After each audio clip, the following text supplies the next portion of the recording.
जर तुम्हाला सुद्धा उपवासाला काहीतरी नवीन ट्राय करायचं असेल तर ही रेसिपी तुमच्यासाठी.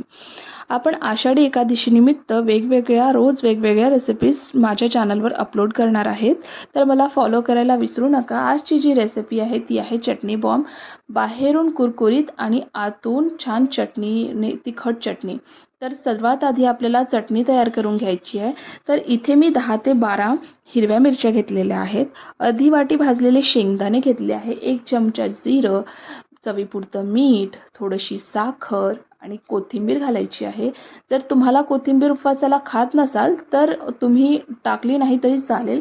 तर मी अर्धा लिंबू पिळून घेतलेला आहे आणि याला मिक्सरमधून जाडसर वाटून घेतला आहे. तुम्ही बघू शकता याचं स्ट्रक्चर हे जाडसरच आहे. आपण एका बाउलमध्ये ही चटणी काढून घेऊया.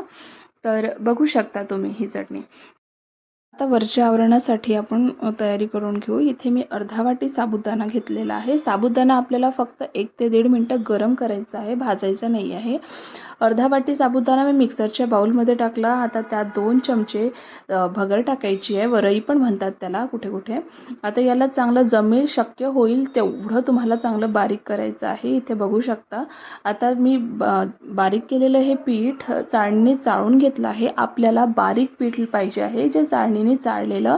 इथे मी आता 2 बटाटे घेतले आहे जे किसलेले आहे. यात 4 ते 5 चमचे मी बारीक केलेलं पीठ टाकलेलं आहे. त्यात थोडंसं जिरेपूड टाकलेलं आहे, मीठ टाकलेलं आहे आणि याचा एक छान घट्टसर गोळा तयार करून घेतला आहे. जर तुम्हाला गरज असेल तर परत तुम्ही हे पीठ त्यात तुमच्या नुसार टाकू शकता. हा गोळा तयार झाला की याचे छोटे छोटे बॉल्स आपल्याला करायचे आहे. जसं की आपण कचोरी करतो तसे.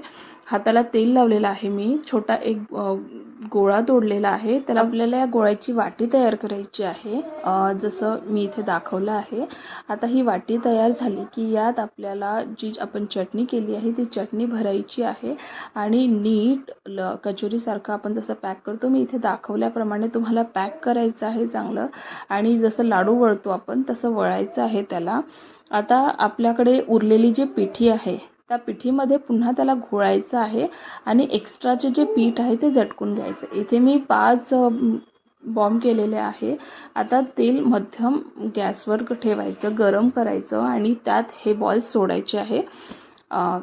हे चांगले सोनेरी होईपर्यंत तुम्हाला तळून घ्यायचे आहेत. मी इथे दाखवल्याप्रमाणे.